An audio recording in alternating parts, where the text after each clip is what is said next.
Minha diretoria, vamos falar de Gabigol, que está negociando aí, pelo menos ao que tudo indica, o Corinthians está em cima do Gabigol. Palavras do presidente do Corinthians, recém-eleito, o próprio Gabigol já dando umas entrevistas falando, não, seria interessante e tal, apesar de ter toda a ligação com o Santos. A gente sabe que o Santos tem um nível de rivalidade um pouco menos ignorante, eu diria, do que os outros times de São Paulo, né? Por ser o Santos, por ser um time que também não está na capital, por ser um time absolutamente lendário, do qual todo mundo tem respeito, obviamente, por tudo que o Santos representa e tal, todo mundo tem um pouquinho de carinho, pelo menos respeito pelo Santos, então acho que gera um nível um pouco menor de agressividade e tal. Então é possível um jogador ser um ídolo, um jogador que jogou no Santos tantos anos e tal, e de repente jogar no Corinthians, é muito mais possível, mais fácil do que um jogador que jogou no Corinthians jogar no Palmeiras, embora o Viola tenha provado que isso é absolutamente possível também, né? Mas tem ali uma rejeição que eu acho que sendo um jogador que veio do Santos e tal, não teria tão grande não. Mas essa possível transação, ela tem algumas demonstrações muito interessantes. Primeiro, a demonstração por parte do Corinthians. O presidente do Corinthians está deixando muito claro o seguinte, quando ele fala em 14 reforços, fala em ampliação do estádio do Corinthians, e fala no Gabigol, a gente tá vendo ali que ele tá metendo uma cartada pesada, que ele não tá ali querendo falar, não, eu tô fazendo um negócio aqui pra ver o que... Não, ele tá entrando pesado. De onde ele vai tirar esse dinheiro eu não faço a menor ideia. Ou ele tem na manga, um patrocinador, um parceiro, alguma coisa assim, ou pode estar caindo no mesmo erro, por exemplo, que a 777 caiu no Vasco. Qual que foi o erro da 777? Não foi o que eles entregaram necessariamente, que eles gastaram 100 e poucos milhões em reforços.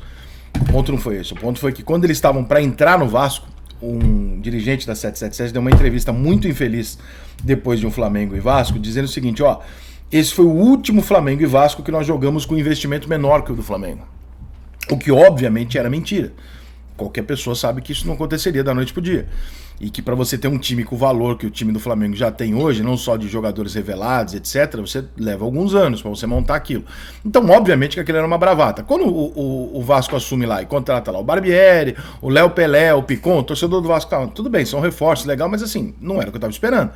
Pelo que vocês falaram, eu estava esperando vocês contratarem a lateral da seleção brasileira, buscar jogador no Manchester United, eu estava imaginando isso. Então, pode ser que ele esteja cometendo o mesmo erro se ele não tiver essa bala na agulha.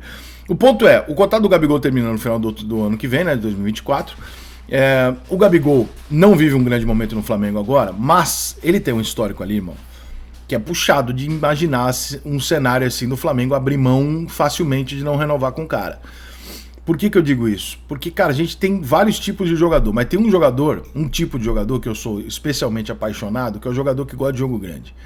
Eu tenho uma tendência, por exemplo, se você pegar pra mim e falar assim, o Campeonato Brasileiro, 38 rodadas, o Adrielson foi o melhor zagueiro em 30, e nas 8 que decidiram o título, aí foi o Murilo do Palmeiras, o melhor zagueiro do Brasileiro, o Murilo do Palmeiras.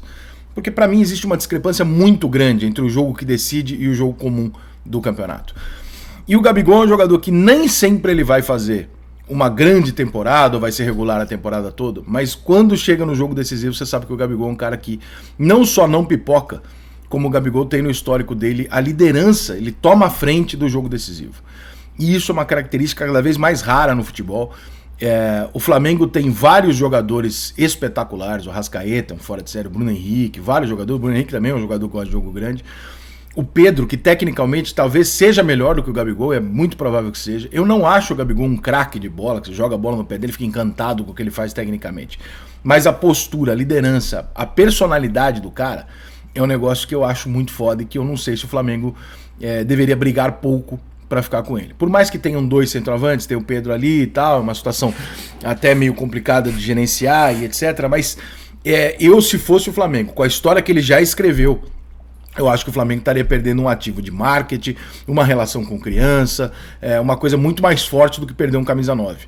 Né? Eu entendo dessa maneira. Eu nunca vi nenhuma criança fazendo a reverência do Pedro, eu já vi todos os flamenguistas crianças fazendo a do Gabigol. Isso explica muita coisa. Então tem um fator ali de marketing, de carisma e tal, que está na hora do futebol brasileiro acordar para isso também.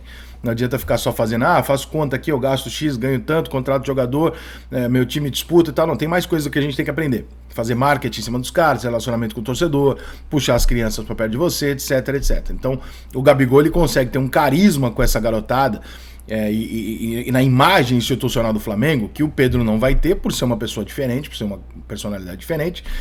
Por outro lado, Ele é um cara que tem a cara do Corinthians. O Gabigol tem o jeitão do Corinthians. É um cara que é marrento, é um cara que peita, que gosta do jogo grande, gosta do clássico, vai fazer gol, vai provocar o adversário, que é o que o Corinthians não gosta. Então, você tem aqui um cenário, até porque é muito parecido, né? O perfil do Corinthians e do Flamengo é parecido, então se você se dá bem no Flamengo, provavelmente você também tem perfil para se dar bem no Corinthians. É uma tacada muito fodida do Corinthians de falar, pô, vou tirar o 9 do Flamengo, vou tirar o grande ídolo do Flamengo, desde a geração do Zico e tal, vou tirar o cara, vou trazer para cá, tem o risco de não se adaptar por algum fator que o Gabigol pode. O Gabigol é tipo uma bomba relógio também. Ele pode falar alguma coisa que ele não gosta, ele pode não se dar com alguém, ele pode, né, ter uma atitude que a torcida não engole e dali pra frente a coisa azedar, ou ele pode dar muito certo. Se eu fosse o Corinthians e eu tivesse dinheiro, eu contrataria o Gabigol. Eu não sei qual é a situação do caixa. Você fala pra mim, o Corinthians tem dinheiro pra contratar um jogador de 2 milhões de reais.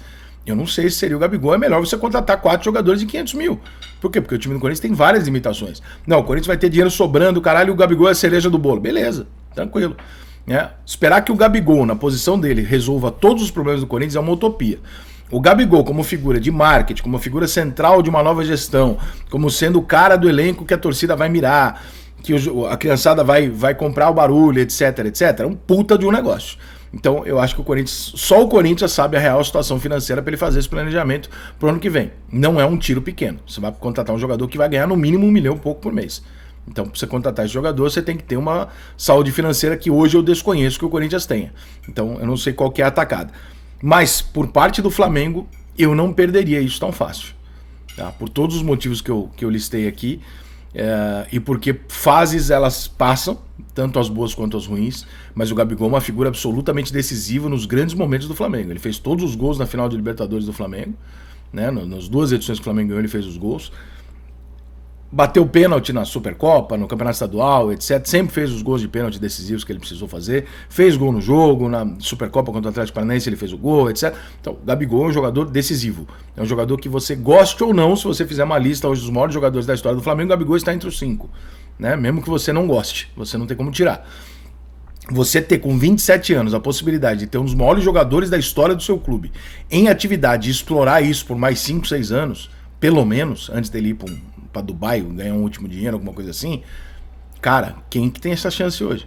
Os grandes ídolos dos clubes estão todos jogando já fora. Se você tem essa possibilidade, eu acho que é mais custoso você criar um novo ídolo do que você tentar manter o Gabigol e recuperar o futebol dele, que não é nenhuma dificuldade física, de contusão nem nada. É só uma questão de confiança o Gabigol voltar a jogar. Então, eu entendo os dois lados, mas eu acho que o Corinthians está dando um tiro razoavelmente certeiro e o Flamengo está abrindo mão, talvez, fácil demais ou permitindo demais que essa conversa vá longe demais com um jogador que é extremamente identificado. O que acontece daqui a pouco? O torcedor do Flamengo começa a xingar o Gabigol. Ah, você quer ir pro Corinthians? E aí você começa a quebrar a relação. Então, ou o Flamengo renova logo, ou já dá indícios que vai para outro caminho. Eu, se fosse o Flamengo, renovaria o contrato do Gabigol.